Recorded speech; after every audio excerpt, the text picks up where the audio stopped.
Hola muchachos, ¿cómo están? Bienvenidos a un episodio más de Sinapsis Emprendedora. El día de hoy vamos a estar grabando este episodio con un personaje impresionante. Alguien que tiene una trayectoria increíble y que va a venir a compartir con nosotros en este episodio para darnos experiencias, nos va a ayudar a compartir todo su conocimiento para que empiecen a implementarlo de una vez. No lo dejen para mañana, de una vez, para que lo empiecen a implementar en todos sus emprendimientos y en su vida, su crecimiento personal. El día de hoy tenemos un invitado especial, es coach de alto rendimiento, es una persona que ha llevado al éxito a muchas personas y que se ha llevado también al éxito a sí mismo. Queremos presentarles a Aldo Cívico, también ahorita nos dará la pronunciación más específica de su apellido porque nos visita también desde otro país. Así que este podcast cada vez se va internacionalizando más y espero que sea de su agrado este episodio para que nos vean en YouTube, para que nos escuchen también en Spotify y en Apple Podcast, que son las plataformas que tenemos disponibles para que sigan este podcast. Aldo, bienvenido. Muchísimas gracias por la invitación, a la audiencia también encantado de estar acá y conversar contigo. Encantados nosotros de tenerte en este momento, de que nos aceptaras esa invitación, porque el proyecto es muy nuevo, pero venimos dando el mayor esfuerzo para poder compartir con personas de alto valor para la sociedad y también con esas personas que están iniciando en su emprendimiento, como lo dije ahorita, sea en empresa o en crecimiento personal. Así que para nosotros es un honor tenerte aquí con nosotros. Maravilloso. Empezamos Aldo, entonces. empecemos. Lo decíamos ahora, eres un profesional y un coach de alto rendimiento. Llevas a las personas a conocer sus límites, a conocer esas incapacidades que tienen mentalmente para lograr ese éxito.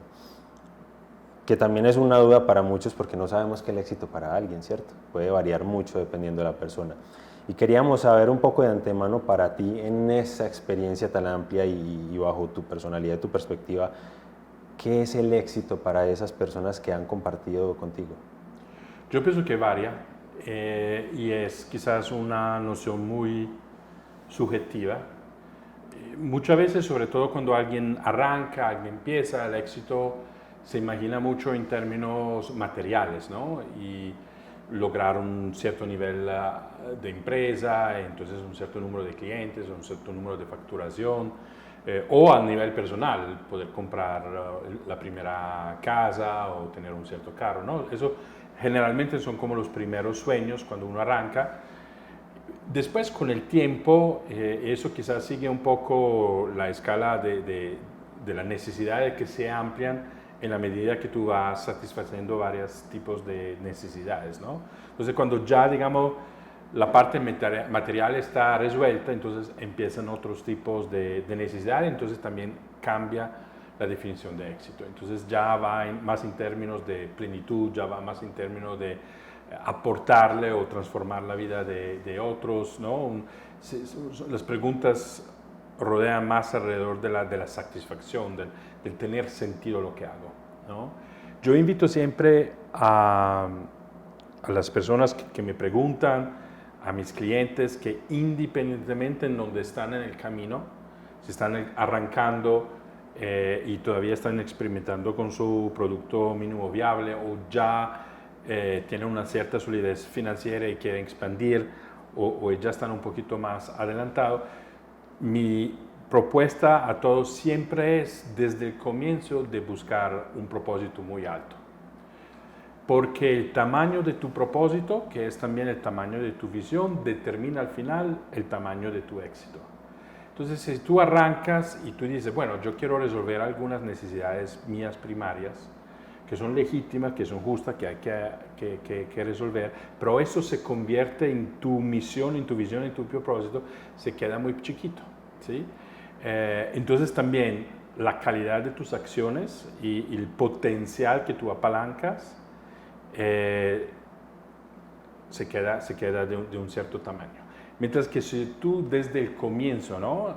Tienes una gran visión y después vas haciendo todos los pasos, incluso los primeros para que tú te puedas solidificar económicamente, la calidad de las cosas que haces desde el comienzo va a ser de otro tamaño, entonces también el éxito va a ser de otro tamaño. O sea, Elon Musk, hace mucho rato, cuando empezaba con PayPal en los años 90, cuando la moneda electrónica era todavía una locura y fueron prácticamente él, Peter Thiel, toda esa gente los primeros en pensar en eso, pues Elon Musk ya pensaba en Marte. No es que dijo, oye, antes veo cómo me va con PayPal y hago esta startup. No, para él siempre el propósito fue súper alto, ¿no? Entonces después todo se convierte en pasos para llegar a la realización del propósito, ¿no? Entonces pienso que es pensar en grande también cuando se piensa en términos de éxito, ¿no? Por ejemplo, tocas el ejemplo de Elon Musk y me haces acordar como para entrelazar las dos ideas, que primero los sueños deben de ser tan grandes que te hagan sentir miedo, ¿cierto? Deben de ser mucho más grandes claro, que cualquier situación. Y segundo, también hablando de Elon Musk, nos decías en una charla o un aprendizaje que has dejado por redes sociales, que lo vi precisamente ahí, que al ingresar a la habitación o a la oficina de Elon Musk teníamos las dos pinturas. Y esas dos pinturas eran uno, lo que es Marte hoy y lo que él quiere o piensa, tiene como su pensamiento de lo que va a ser Marte. Total. Las Entonces piensa en esta imagen, ¿no? Primero es un gran efecto porque cada día recuerdas del por qué estás llegando a la oficina, del por qué trabajas, ¿verdad? Pero Elon Musk tuvo momentos muy duros en su vida. En el 2008 él tuvo una quiebra personal muy dura porque se divorció de su esposa, ¿sí? Entonces una crisis personal muy grande. Pero también las tres empresas de él, el 2008 fue también el año de la gran crisis financiera, ¿verdad? A nivel mundial.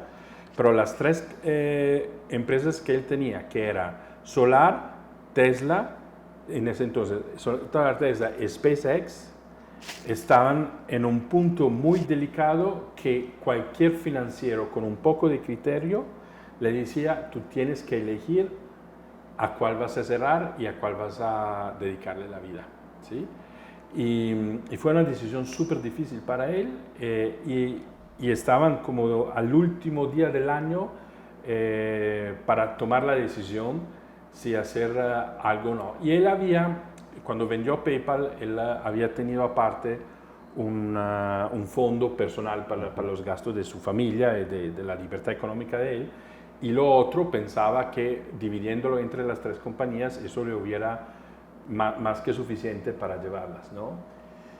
Y él toma la decisión en este momento de crisis, toma la decisión de no cerrar ninguna de las tres, sino que de dividir lo que le quedaba de su propia plata en las tres. Y él decía, era como si me preguntaras de matar a dos hijos para que uno pueda sobrevivir. Entonces yo sabía que el riesgo de esta manera de quebrar las tres era mucho más alto, pero yo no sentí la capacidad de matar a una de mis empresas porque para mí son como hijos, ¿no? Entonces imagínate si él no hubiera tenido, ¿no?, este propósito grande, cuando tú llegas a estos momentos de crisis fundamental, si para él el propósito solo era el dinero, pues seguramente no hubiera tocado su dinero personal y hubiera cerrado dos empresas. Y mira hoy dónde están las empresas de él, ¿sí?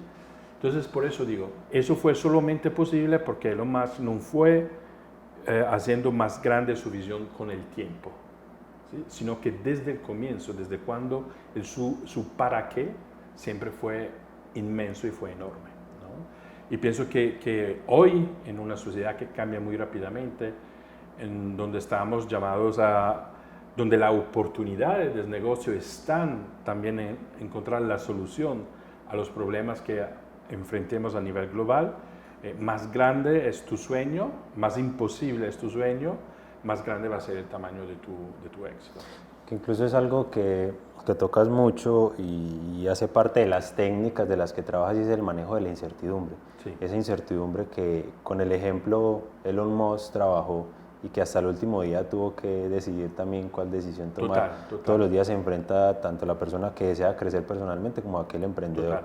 Sí. Es obvio que Elon Musk tiene una alta tolerancia a la incertidumbre, porque él cada vez arriesga todo, sabiendo que mañana puede volver a empezar y que de alguna manera lo va a hacer.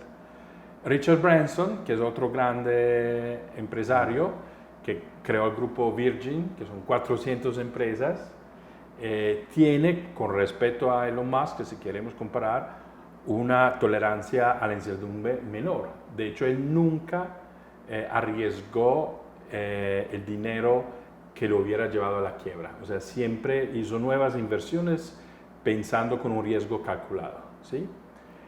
Es otra actitud. No es que la de Elon Musk es mejor que la de Richard Branson. Se trata de conocerse, ¿no? Entonces, claro, si uno emprende, pues un poco de amor por la incertidumbre, para la adrenalina, para la aventura, la tienes que tener. Porque si te mueve la absoluta certidumbre, entonces mejor la ilusión, digo yo, de un empleo. Digo la ilusión porque hoy en día hasta el empleo tiene mucha incertidumbre, en el sentido que hoy es muy difícil que una empresa te garantiza que desde cuando tú entras hasta la pensión vas a estar detrás del mismo escritorio, como le pasó a mi papá. Pero eso hoy no existe. De pronto la y no comodidad. pienso que hay gente que lo desee. Pero la incertidumbre es la cifra de la realidad de hoy. Yo pienso que en alguna manera despertamos frente a esta realidad de la vida durante la pandemia. Nos hemos dado cuenta que la certidumbre es una ilusión, no hay certezas en la vida, ¿no? Entonces, desarrollar una cierta tolerancia a la incertidumbre hoy es fundamental para poder vivir serenamente, independientemente de lo que nos pasa alrededor. Que incluso, como decimos acá en Colombia, coger callo, o sea, total. rasparse y sufrir un poco, va también de la mano al tener esa tolerancia a la incertidumbre con lo que llamas tomar malas decisiones. Sí, total. Es que tomar malas decisiones, uno trata de evitarlo, pero es inevitable, ¿sí? La equivocarse en el camino es normal, ¿sí? Pero cada mala decisión que tú tomas, tú tienes el poder, la capacidad de transformarlo en una lección aprendida.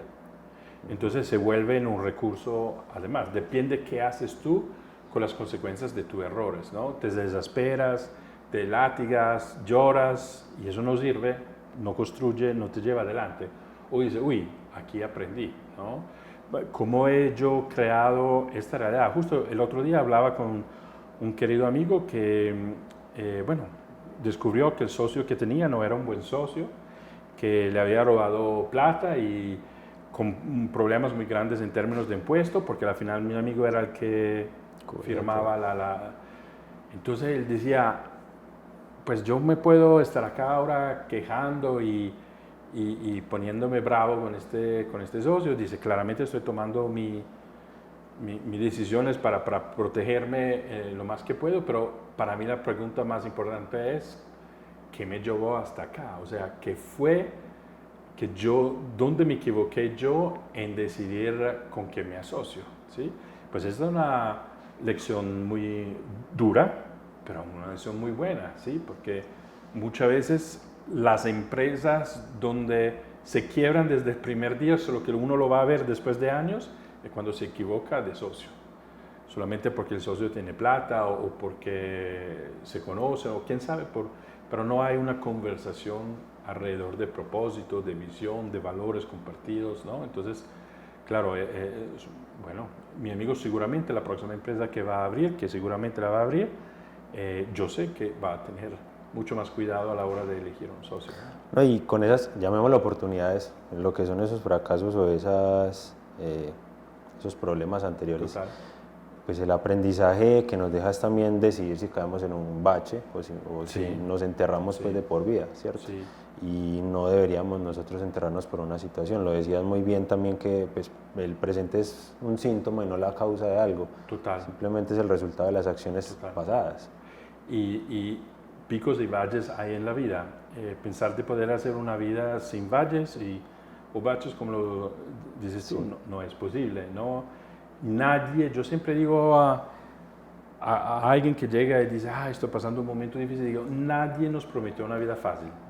¿Quién fue que te prometió una vida fácil? Nadie. Ahora, el tamaño del desafío que tú quieres enfrentar, el tamaño de tu sueño, también te dará el tamaño de tus problemas, ¿sí? Te dará de tus dificultades, de los errores y todo, ¿no?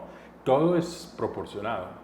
Por eso yo pienso que es también importante pensar en grande y tener grandes objetivos, porque después tú dices, bueno, en quién me tengo que convertir yo, dónde tengo que crecer para yo poder enfrentar una travesada.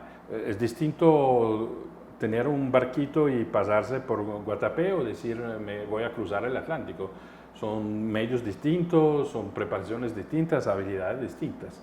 Tú tienes que decidir si lo que quieres cruzar es la represa de Guatapé o cruzar el Atlántico, ¿no? Entonces, preparación distinta. Una cosa es si yo voy al gimnasio 3 veces a la semana por mi salud y por hacer un poco de ejercicio y perder y bajarme de unos kilos, o si quiero competir para la maratona de Nueva York, ¿no? El tamaño de mi sueño determina también el tamaño de las dificultades, ¿no? Y ahí entra un tema también de la disciplina o la autodisciplina, el poder forjar carácter, el poder saber y diferenciar lo que es el compromiso y la constancia para el trabajo de esas metas. Total. Y saber cuándo es demasiado importante entender que necesitamos de la disciplina. ¿Cómo hacemos, digamos, o cuándo sabemos que ese propósito es lo suficientemente grande? Porque para alguien, digamos, comprar un coche de 100 millones puede ser una meta súper gigante. Total. Pero es algo que te pone a tambalear los pelos, por decirlo así. Sí. El objetivo tiene que hacerte vibrar de alguna manera. Porque mira, lo que nos pasa muchas veces, y yo tengo cantidades de clientes en este sentido, muchas veces el sueño con el que nosotros nos casamos, pensamos que es nuestro, pero en realidad no es nuestro. Es el sueño de la familia, de los papás, de la familia de uno, de la sociedad, ¿sí? Entonces uno piensa que eso es lo que yo tengo que hacer. Y después en el camino se da cuenta, sobre todo frente a las dificultades o a la necesidad de la disciplina, se da cuenta que no tiene la energía, el fuego interno para hacer todo el camino. Entonces uno empieza a procrastinar, uno empieza a dejar proyectos allá tirados, ¿no? Entonces mucha gente me dice, ay, yo procrastino. Bueno, ¿por qué procrastinas? A mí es un pedazo de información importante, ¿no? No es un mal hábito, significa que o estás haciendo demasiadas cosas y entonces el cerebro simplemente dice, hey, tenemos que distraernos, descansar un rato, o no tienes claro tus objetivos, entonces te pierdes, o simplemente no tienes la pasión, el fuego, la motivación para hacer lo que estás haciendo, ¿no? Porque en realidad cuando tú tienes claro tu objetivo y tienes tus motivaciones muy profundas, y estás conectados con estas motivaciones, la disciplina casi que es una consecuencia. ¿Cuántas veces cuando nosotros trabajamos en algo que nos gusta, en un resultado que queremos sacar, no nos preocupa trabajar el fin de semana, dormir 2-3 horas por noche, porque estamos en nuestro sueño, ¿no? Porque estamos conectados con algo que queremos realizar, ¿no? Cuando eso no hay, entonces, claro, empiezan a surgir fenómenos tipo la procrastinación, ¿sí? O la falta de compromiso y otros malos hábitos que finalmente llevan al fracaso de un proyecto, quizás hasta de un negocio o de una asociación con alguien, de una colaboración o mismo de tu satisfacción, ¿no? Entonces yo siempre digo a alguien, si tú no estás satisfecho con lo que estás haciendo, pues pregúntate qué es lo que quieres de verdad, ¿no? Y a veces hay que cambiar camino. Hay un ejemplo de un círculo que ponen mucho en la sociedad y es el ejercicio por el tema de la disciplina, ¿cierto? Sí. Entonces muchas veces dicen, mira, es que yo me levanto temprano, voy en la tarde, voy en la noche a hacer ejercicio, sí, queriendo o no hacerlo. Sí. Pero podríamos hablar que la disciplina ahí es mucho más llevable por el hecho en que quien hace ese tipo de ejercicios tiene pasión por eso. Y no tiene que ser pasión para el ejercicio, pero puede ser pasión para la salud. Mira qué nos pasa cuando vamos donde, tú eres demasiado joven y todavía no te ha pasado eso, pero vas donde el médico y te dice, uy, usted está prediabético, o le baja 10 kilos y empieza a hacer ejercicio, o usted va, pues de repente uno empieza a levantarse en la mañana y a hacer ejercicio. No es que tenga la pasión para el ejercicio, pero sí tiene la pasión para la salud, para vivir largo, para vivir bien, para no tener problemas de enfermedades, ¿sí? Entonces, se trata más de eso. Entonces la motivación profunda se convierte en la salud. Entonces de repente uno apasionado del gimnasio, ¿sí? Y se inscribe y va todos los días y de repente la disciplina que no había la encuentra. Ya la tiene. ¿Qué cambió? La motivación. Entonces lo que hay que ir a buscar es, de verdad, es la pasión, ¿no? Lo que te hace, y la motivación, diría yo, casi más importante que respecto a la disciplina que la pasión, porque puede ser que tú tienes que hacer cosas que no te apasionan porque hace parte del camino hacia el éxito, pero necesitas la motivación para levantarte y hacerlo, ¿no? Increíble. ¿Sí o no? Increíble. Hay unas cositas que me gustó mucho y yo creo que van de la mano en este tema y son como 7 claves que son para la creación de tu vida exitosa, ¿cierto? Sí. Y hay una que es la primera, diría la más importante, creer que tengo una vida de éxito. Sí, total. Y por eso tener una visión, ¿no? Además, después la visión se puede cambiar, o sea, pero por lo menos arranca con una, ¿no? Y muchas veces, yo lo tenía justo el otro día, un emprendedor digital que me decía, pero esto del propósito me parece, ¿es una moda o efectivamente hay que tener un propósito, ¿no? Esto, Ikigai, encuentra tu Ikigai y todo eso. Dice, porque yo no encuentro mi propósito, ¿no? Y se sentía en culpa. Digo, no, es verdad que el propósito se ha vuelto de moda y es una lástima porque todo lo que se vuelve de moda de alguna manera también se pierde de calidad y no le damos la seriedad que necesita. Pero el propósito hace todo lo que te he dicho antes, o sea, es realmente una invitación a convertirte en la persona que es capaz de realizar este propósito. Ahora, no lo encuentras, pues róbalo a alguien, ¿verdad? O sea, empieza a ver Elon Musk, me gusta, ¿cuál es el propósito? Me gusta, pues, toma y viva el mismo propósito de Elon Musk, a tu manera, con tus medios, con tus vehículos, pero ¿por qué? No es que el propósito tiene que ser único, que nadie lo tiene, no, tiene que ser algo que a ti te motiva, a ti te gusta y por el cual tú dices, ¿sabes qué? Yo quiero levantarme. Que iba a hacer una pregunta, ¿por qué las personas dudamos tanto o no encontramos nuestro propósito? ¿Eso tiene que ver algo con el autoconcepto? No, yo pienso que a veces no encontramos nuestro propósito porque lo complicamos, o sea, lo volvemos un ejercicio mental y la paradoja es que cuando nosotros nos concentramos en nuestro propósito y entonces pensamos cuál es mi propósito, nos concentramos en nosotros, mientras que el propósito no es concentrarse en nosotros mismos, el propósito te concentras en el otro, en la realidad fuera de ti. Entonces, si tú empiezas, ¿cuál es mi propósito? Estás pensando en ti, o sea, estás haciendo un ejercicio del ego un ejercicio del ego más, entonces no lo vas nunca a encontrar. Yeah. El propósito nace de una relación con la realidad a tu alrededor, allá encuentras algo al cual tú quieres aportar de manera positiva, al cual tú quieres encontrar una solución. Elon Musk, ¿cómo nace para quedarnos con él? Con el propósito de Elon Musk, además no es ir a Marte.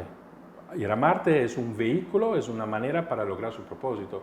Pero el propósito por el cual Elon Musk cada mañana se levanta es levantar la conciencia colectiva de la humanidad.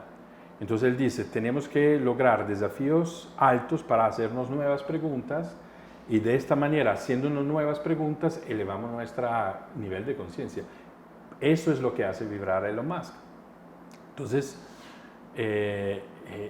¿y cómo nace este propósito de Elon Musk? Nace de su propia experiencia de haber sido víctima del bullismo, de haber vivido en una familia tóxica con papás que se separaron cuando él era adolescente y eso lo llevó a una depresión muy fuerte, buscando respuestas en la filosofía occidental, no encontrándola, entonces dijo, pues no encuentro la respuesta, es porque no me estoy haciendo las preguntas. Entonces allá fue como la intuición que él tuvo, teníamos que elevar la calidad de las preguntas y todo lo que él hizo prácticamente es fruto de este ejercicio, ¿sí? Entonces generalmente el propósito nace de un encuentro con el dolor al cual tú quieres dar una respuesta, ¿no? Yo tengo un gran mentor, Stephen Gilligan, que siempre me recuerda que cada uno de nosotros nace con dos calidades, digamos. Nosotros tenemos un don para dar a la humanidad, que es a través de nuestro talento, a través de nuestro trabajo, y después dice una herida para sanar, ¿no? Y muchas veces es una herida que es propia, ¿no? Por ejemplo, pues para contarte algo personal, yo me he dedicado muchos años a la resolución de conflictos y hasta me convertí en el director del Centro de Resolución de Conflictos Internacionales de la Columbia University. Pero si miras a mi historia y la historia de mi familia, pues yo vengo de una generación de mis papás y sobre todo de mis abuelos que estuvieron en la Segunda Guerra Mundial. Mi abuelo fue un líder de la insurgencia en contra de Hitler en Austria, ¿sí? Eso hace parte del ADN mío. Y en las relaciones personales a mí no me gustan los conflictos. Yo tendencialmente, instintivamente, es evitarlo. Entonces es muy interesante que alguien que evita conflicto termina profesionalmente ocupándose de la resolución de conflicto, ¿verdad? Porque sí, allá hay la herida, ¿no? Allá hay algo que te está llamando, ¿no? Y pienso que se trata de eso, ¿no? O sea, de utilizar nuestros mismos vacíos, si queremos llamarlo de alguna manera, como la fuente, si los trabajamos, para la sabiduría, ¿no? O sea que el propósito busca alimentar o ayudar a una sociedad, sí, como persona. El propósito siempre transciende a ti mismo, ¿no? A tu propia satisfacción.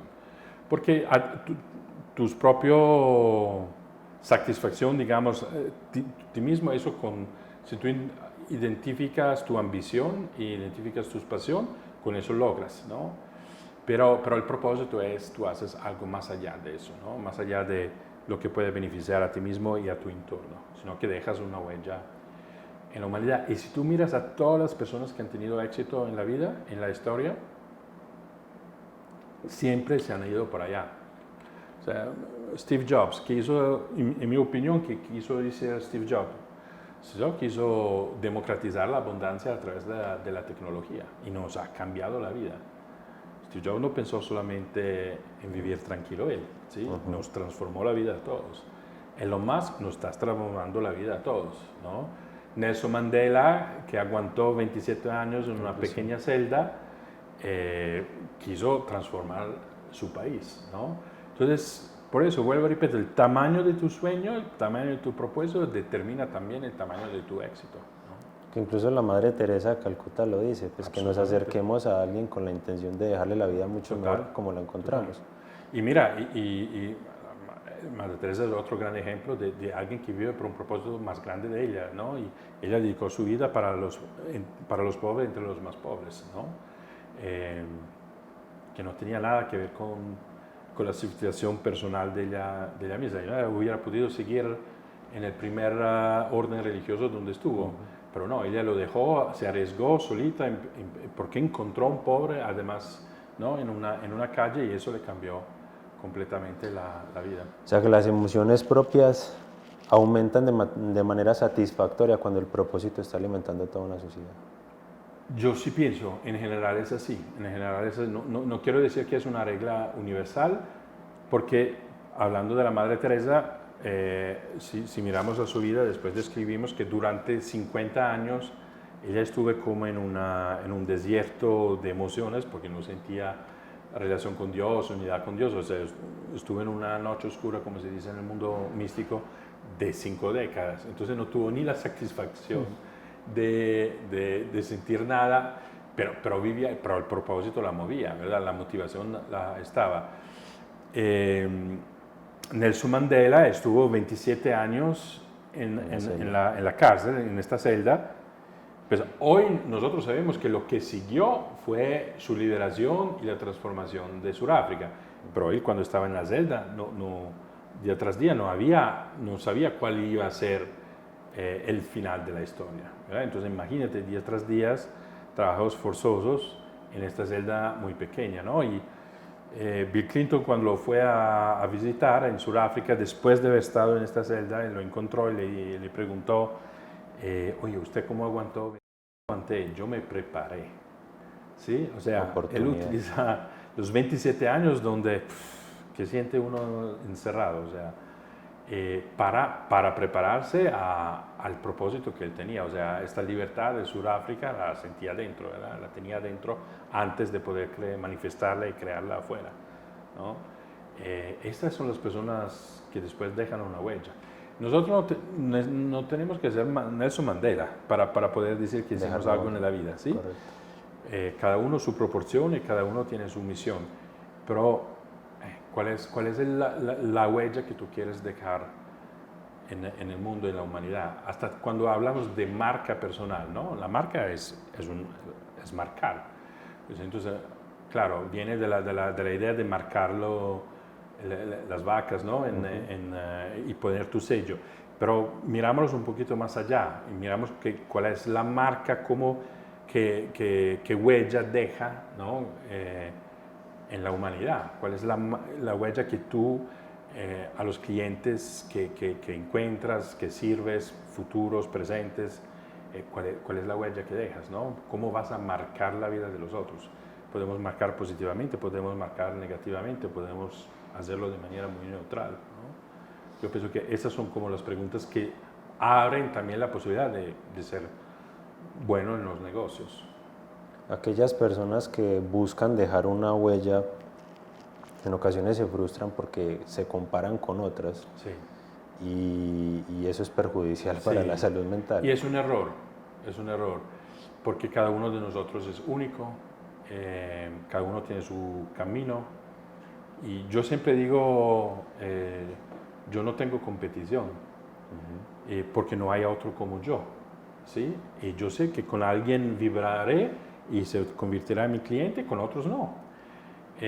Y no me comparo. Sí, claro, yo tengo mis referentes, yo miro a otros para aprender, para tener ideas, pero ¿qué me comparo yo con Tony Robbins? Que no tenemos nada en común.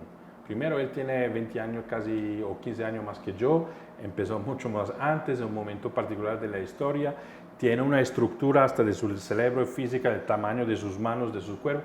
¿Qué me voy yo a comparar con Tony Robbins? Ni lo voy a imitar porque se vuelve ridículo, pero yo aprendo mucho de Tony Robbins, que fue además uno de mis mentores, ¿me entiendes? Pero yo tengo que encontrar mi camino, yo tengo que ser yo. ¿Con quién me comparo yo? Con el yo de hace 10 años. Y miro atrás 10 años, ¿qué pasó en los últimos 10 años? No, chévere. O sea, mira todas las experiencias que has tenido, todos los aprendizajes, todos los errores que has cometido y cómo lo has llevado a más conocimiento. Esa es la única comparación que yo pienso que vale la pena. Es con ti mismo muchos años atrás, ¿no? Con mi yo cuando tenía 14, 15 años, con mi yo cuando tenía 20, 30, 35, 40, hasta el año pasado.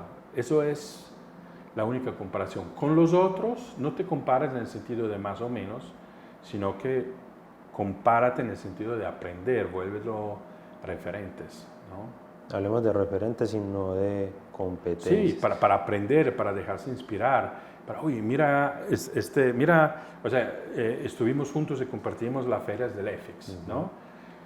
Yo estaba, pues, frente a un Juan Diego Libreros que tiene 22 años y tiene ya una multinacional. ¿Qué me voy a comparar yo? No, se arranco haciendo dropshipping. No, más bien me inspiro y quiero aprender. Uy, ¿cómo este pelado en 2 años y medio llegó a donde es? Pero no solamente en las estrategias, en las acciones, quiero saber mentalmente cuál fue tu mapa mental que te llevó allá. Un Santiago que factura 14 millones de dólares, no me voy a comparar con él. Y comparar que yo no sé, facturo lo que sea, 100,000 pesos al mes, porque es donde yo arranco con el dropshipping, no importa, ¿sí? Pero eso me inspira, yo quiero saber cómo Santiago lo hizo, ¿sí? Pienso que eso es donde vale la pena de compararse, ¿no? Para saber qué puedo aprender. Porque si te comparas, entonces, ¿cuáles son los sentimientos? Entonces, o te sientes menos, o te sientes incapaz, o empiezas a tener envidia o resentimiento. Y todas esas son emociones que no generan nada de positivo. Nada positivo. Además, la otra persona sigue adelante, ¿me entiendes? O sea, Santiago vuelve a facturar 14 millones el próximo año independientemente que yo esté feliz o resentido con sus resultados. Hay una canción que se llama Desiderata, es como hablada, y dice una estrofa que comenta, si te comparas te volverás malo y amargado. Total. Completamente. Y yo lo veo, cuánta gente gasta energía entregando su espíritu y su mente a la envidia. Que se acrecienta. Sí, que se acrecienta. Y entonces se dedican ahora a pensar cómo le puedo hacer daño a mi competición. No, más bien utiliza al mismo tiempo energía e inteligencia en decir cómo voy yo a hacer un producto, un servicio aún mejor, ¿sí? Para que eso eventualmente desbarate, pero no seminando chismes o hablando mal o hasta pagando a alguien para que algo malo le pase. O sea, hay cosas que uno dice, pues la gente está loca. En lugar de concentrarte en tu sueño, pero es gente que no tiene sueño, ¿no? Es gente que no tiene propósito, es gente que no tiene valores positivos, es gente que no aporta a la sociedad. ¿Por qué pasar tu vida en la envidia, en el resentimiento, en la amargura? No sé, no me parece inteligente. ¿Qué le podríamos decir a esas personas que están en ese lugar? Despierta. O sea, es de verdad lo que te mueve, es gastar plata, días, dinero en probar envidia para alguien y tratar de derrumbarlo. Eso te hace feliz. O sea, ¿cómo te está yendo? Yo pregunto, ¿cómo te está yendo? O sea, ¿te sientes feliz? Y más bien reconéctate contigo mismo, ¿no? Vuélvete a preguntarte quién eres, qué te hace vibrar. Porque es muy frustrante pasarse la vida viviendo la de otro que la de uno mismo. Totalmente. Es un desgaste de energía. Yo me acuerdo, la frase que acabas de decir me recuerda algo en la vida, pero fue, ¿sabes? De estas frases que te llegan y te quedan para toda la vida. Hace muchos años yo estaba trabajando como periodista en la televisión alemana y me enviaron a cubrir las semanas de la moda en Milán. Y yo estaba en una prueba de un desfile, era como la prueba antes del desfile oficial, de Trussardi me recuerdo. Y se acerca a mí una mujer muy vieja, una vieja periodista de la moda en Italia, y yo estaba muy joven, yo tenía, no sé, 24, 25 años. Y ella me dijo, no pierdas la vida a escribir la vida de los otros, viva la tuya. Y me pareció algo muy bonito lo que me dijo, ¿no? Un poco triste porque quizá ella estaba reflexionando sobre su propia vida profesional, pero es algo que me hizo reflexionar en el sentido de lo que tú dices, ¿no? Viva tu vida, no viva la vida de los otros, ¿no? Seamos creadores de nuestra vida, entonces, ¿qué vida queremos crear, ¿no? Es como yo de sacar de mi bolsillo la libreta de mi vida y que miren la pasta y diga Aldo. Sí. Y yo empezar a escribir la vida que no es mía. Es totalmente frustrante. Total. Entonces, a lo largo de la vida tenemos momentos de crisis. Benditos sean y menos mal que vienen. Porque es en la crisis es la oportunidad de crecer y de transformarnos y de cambiar. Entonces, si tú no estás satisfecho de lo que estás viviendo, de lo que estás creando, si te vas a dormir y no estás feliz con tu vida, pues aprovecha y dices, ¿por qué no estás feliz? ¿Qué te haría feliz? ¿Cuáles son los cambios que tienes que hacer para empezar a ser feliz? En lugar de seguir viviendo no feliz. Solo que la gente a veces se asusta frente a esas preguntas, ¿no? Porque la respuesta puede ser dolorosa. Es doloroso porque requiere un cambio. Requiere decisiones a veces drásticas. Replantar una relación romántica, cambiar de carrera, dejar un oficio, hacer algo nuevo y son riesgos y muchas veces la gente por miedo termina no siendo sincera consigo mismo, pero uno termina generándose infelicidad. No nos damos cuenta que el hecho de no tomar una decisión ya es tomar una decisión y es el no querer cambiar. Sí, total. Porque el dolor de cambiar nos parece más grande que el dolor de quedarnos en lo que estamos viendo, que es lo familiar, que es lo conocido, ¿no? Esa es como la alerta de estar en tu zona de confort Empieza a romper esas barreras o esos límites, o ponte a pensar cuáles son esas limitaciones, si son tuyas o si son de otros, si las construiste tú por las experiencias o si tu familia te las dejó ahí o tus amistades. Toma responsabilidad, ¿no? O sea, me gusta mucho la palabra responsabilidad porque es la habilidad de responder, o sea, frente a cualquier situación de la cual tú puedes, como el amigo mío con el socio que le fue mal, ¿no? Él está tomando responsabilidad, o sea, es capaz de responder frente a lo que está pasando y decidir, bueno, ¿qué voy a hacer desde ahora en adelante? ¿Qué voy a hacer distinto? ¿Qué voy a aprender? ¿No? Esa es la única cosa que si queremos, nosotros somos capaces de, tenemos el control total, ¿no? Es tomar responsabilidad. Entonces, ¿no te gusta un aspecto de tu vida? Pues toma responsabilidad, o sea, responde como tú quieres responder, tengas la valentía. Porque la zona de confort a veces no es un confort bonito, ¿eh? Muchas veces es un confort de sufrimiento, pero nos gusta la mediocridad muchas veces, ¿no? Hablabas de esa zona de confort y con los ejemplos que nos dabas anteriormente de Nelson Mandela, de la Madre Teresa, hablamos de que esa zona de confort debe estar muchas veces alimentados por tiempos largos de incertidumbre, como lo decías, pasamos 27 años en una prisión, pasamos 5 décadas encontrando esa espiritualidad, pero ese propósito no se nos borra, y el propósito no se borra para cualquier persona, o es porque esas personas que no han permitido que se borren es porque tienen esa visión muy alta. No, porque cuando tú encuentras el propósito, en realidad te entregas. O sea, el propósito se vuelve más grande que ti mismo, entonces te come de alguna manera. Cualquiera puede lograrlo. Sí.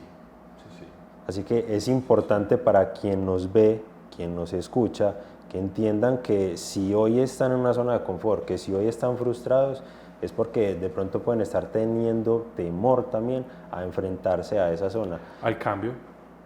Y que decidan tomar de una vez la decisión de cambiar, que decidan también de sentarse a reflexionar y decir, bueno, estas son mis limitaciones, estas son las emociones que siento frente a estas y frente a estas. Si esas emociones se despiertan porque la sociedad me las está dictando o porque simplemente yo, Santiago en este caso, tengo ese temor. ¿Por qué quiebran muchas veces las empresas? Por el miedo al cambio, porque están en una zona de confort. O sea, muchas veces hemos escuchado la historia de Kodak. Kodak, tú estás demasiado joven, pero yo cuando era niño todavía tomaba las fotos con el rollo, y era Kodak o era Fuji. Y Kodak, la gente de Kodak, o sea, los ingenieros de Kodak inventaron y patentaron la cámara digital. Pero los líderes decían, no, estamos vendiendo súper bien con el rollo, no vamos a producir la cámara digital. Y Instagram en el 2012-2013 era una pequeña compañía, o sea, hace 10 años, no hace 100. Ya muy poco tiempo. Hace 10 años era una compañía de 15 personas. Cuando la vendieron, no me acuerdo por cuántos billones de dólares, pienso que 1 punto algo, a Mark Zuckerberg de Facebook. Y Kodak todavía en esta época tenía la patente digital, pero es el mismo año en el cual Kodak también quebró, ¿sí? O sea, el año que Instagram vende es el año que Kodak quiebra. Entonces, ¿por qué? Pues porque Kodak estaba en la zona de confort y no quisieron hacer el cambio. Le costó más cambiar en este momento y reinventarse que quedar en lo conocido, y pensaban que era eterno. Y pues no, bienvenidos a la incertidumbre. Y tuvieron que cerrar. Hay una teoría, y es algo que creaste, si mal no estoy, y es la rueda del éxito, ¿cierto? La rueda del éxito de tu vida. Con 7 círculos. Explícanos un poco de eso. Mira, la idea es un círculo porque es como una espiral en realidad. Es un círculo si tú lo miras desde arriba hacia abajo, pero la idea es que como una espiral, ¿no? Una espiral que te lleva siempre más hacia el alto. Y es una espiral que empieza con una gran visión y un gran propósito. Y después tú empiezas a alinear y a crecer tu autoconcepto en alineación con esta visión. El autoconcepto es como nosotros nos consideramos, ¿no? Que es una parte fundamental de la identidad. Cada uno de nosotros sabe de tener unos atributos positivos, pero también unos negativos y también unos ambiguos, donde pues, no sé si es positivo o negativo, ¿no? Y todo eso incide y tiene una influencia, un impacto sobre la calidad de nuestra acción. Entonces, tenemos que transformar este autoconcepto. Quizás es uno de los trabajos más bonitos que yo hago con mis clientes, porque cuando tú resuelves y limpias y expandes un autoconcepto, uno se vuelve inquebrantable en el fondo, ¿sí? Después, entonces tienes que después también adecuar a eso tu misión, o sea, cómo voy a hacer las cosas para lograr mi propósito, la calidad de tus pensamientos, de tus creencias, de eso depende la calidad de tus emociones, y todo eso tiene un impacto en las habilidades que necesitas o desarrollar, o ya la tienes, o necesitas como adquirir si trabajas en términos de equipo, y eso se traduce después en estrategias, en comportamientos, en acciones, y eso llega después, que es el último círculo, a la transformación de la realidad en la cual tú tienes un impacto. A mí me nace una pregunta, ¿por qué nos cuesta tanto identificar esos atributos positivos? Porque no estamos acostumbrados. Primero, muchas veces ya desde la casa. Yo pienso que hay una cosa triste, es que pienso que es más la vez que nuestros papás nos regañan por algo que no hacemos, que no nos complimentan para algo que hacemos. Entonces, allá se empieza a formar el autoconcepto. Entonces, si los profesores, tus papás, el pastor, el cura, lo que sea, tus amigos, nunca te dicen, hey Santi, ¿sabes que eres brillante? ¿Tú cómo vas a creerte que eres brillante? ¿Sí? O si tú llevas a casa una nota, un 4 de 5, y tu papá en lugar te dice, uy, qué bueno, te dice, hey, ¿por qué no 5? ¿Sí me van a entender? Entonces estamos muy acostumbrados a ser muy autocríticos de nosotros mismos, quizás porque en nuestro entorno muchas veces también son muy críticos. También vivimos en contextos culturales donde decir abiertamente, hey, ¿sabes? Yo soy inteligente, soy capaz, la gente empieza a mirarte raro. Extraño, ¿no? Sí. Raro, no se puede por un falso concepto de humildad y de... Para mí eso me chocó mucho cuando yo llegué de Europa, de Italia en particular, donde me criaron a Estados Unidos. En Estados Unidos no tienen problema de decirte, yo soy más putas de cualquier cosa, hasta cuando no lo son, lo dicen, ¿sí? Y a mí eso me chocaba, ¿no? Porque todo era great, todo era grande. Hasta me recuerdo en la clase de inglés, tenemos un gran libro de gramática, y yo digo, pues, ¿cómo puede ser un libro de gramática grande, grandioso? Sí, pero es esa actitud, ¿no? Entonces, mientras que en países más latinos, mediterráneos, culturales y religiosos, no es tan fácil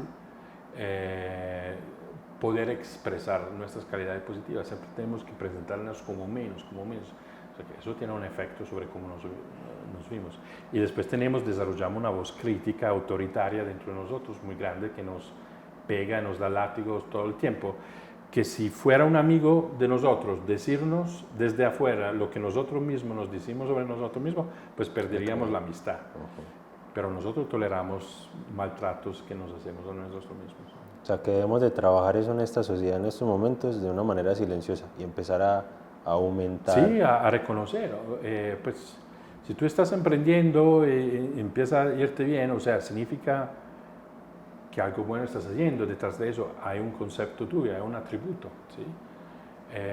Pero tienes razón, o sea, cuando yo digo a mis clientes, para la próxima sesión, hágame un listado de 20 calidades positivas que tú sabes al 100% que tienes, les cuesta muchísimo hasta que después empiezan a romper como la barrera, abrir la puerta y desde allá nacen. Porque el ejercicio yo también lo he hecho, y si pongo las negativas a las positivas, en la negativa incluso busco los espacios que queden para escribir algo más. Total.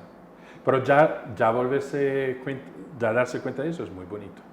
Y dice, no, me tengo que querer un poquito más, ¿no? Y empieza uno a entender que muchas de esas cosas negativas vienen siendo lo mismo que otras que ya has copiado, simplemente agrandas esa negatividad para ponerte en una posición mucho más Ahora, superior. puede ser que uno tiene en la vida un fracaso. pero eso no significa que tú tengas algo negativo. O sea, no significa que si tú fracasaste en un proyecto, tú eres un fallido. Pero si tú, por el fracaso que tú has tenido, para ti fue tan doloroso que te olvidas de todas las victorias que has tenido en la vida y absolutizas este fracaso, y tú dices, yo soy un fallido, pues imagina tú qué consecuencia tiene esta categoría que tú tomas de ti mismo en la calidad de tus pensamientos, la calidad de tus emociones, lo que vas a sentir.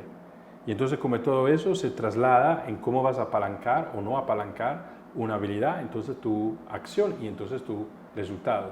Entonces, ay, yo soy fallido, valoro el éxito, pero soy fallido, entonces ya empiezo a tener bajo autoestima, ¿verdad? Si yo tengo bajo autoestima, o sea, me estimo muy poquito, ¿verdad? Se la tengo baja, pues entonces no voy a tener la acción necesaria para lograr el éxito. En lugar de llevarla a un 100%, la llevo a un 10%, voy a ser inconsistente, empiezo a procrastinar. Y después, el otro proyecto también me fue mal. ¿Ves? Yo soy un fallido.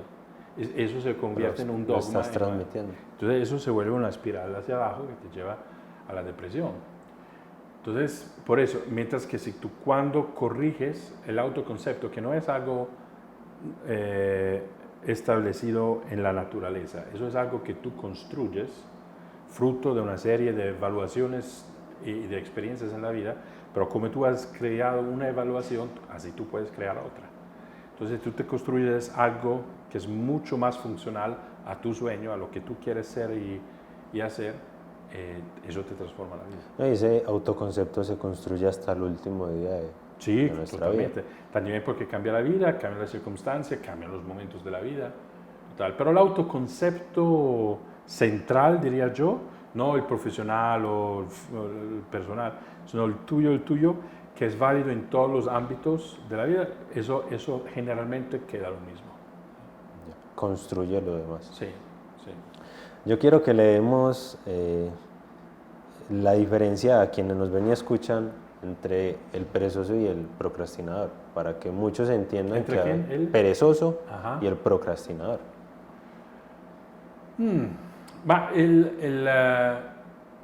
El perezoso quizás es perezoso primero que todo en su mente, ¿no? Y puede ser que no cree en sí mismo, puede ser que piensa que no importa lo que haga, nada va a cambiar. Es alguien que no tiene curiosidad, está desconectado consigo mismo, está desconectado con su esencia, con su pasión, con su ambición, no tiene, ¿no? El procrastinador, yo pienso que en este sentido es muy distinto, ¿no? Yo pienso que el procrastinador procrastina, pero sí quiere tomar acción, sí tiene una dirección en la vida. Después se sabotea. Entonces puede ser que no llega a crear lo que quiere crear, ¿no? Pero el punto de partida es distinto, ¿no? A veces el que procrastina es porque está haciendo demasiado. Así que para quienes nos están escuchando, hazte la pregunta, ¿eres un perezoso o un procrastinador? Pero si me escucharon hasta acá, yo no pienso que son perezosos. Puede ser que están procrastinando. Súper bien. Con la excusa de escuchar el podcast. pero no son perezosos porque no hubieran aguantado hasta acá. Hay personas de pronto en el círculo. Súper bien. Ahí les queda entonces de aprendizaje que si tú nos estás viendo es porque simplemente puedes estar sobrecargado y estás buscando también un descanso, una salida. Total, que es necesario además. Aldo, muchísimas gracias por compartirnos. También digámosle a estas personas que están ahí, ¿cuáles son tus redes sociales? Pues mi red social donde estoy más activo es Instagram, que es @acívico. Bueno, después tengo también LinkedIn, pero Instagram es donde le hablo más a los emprendedores.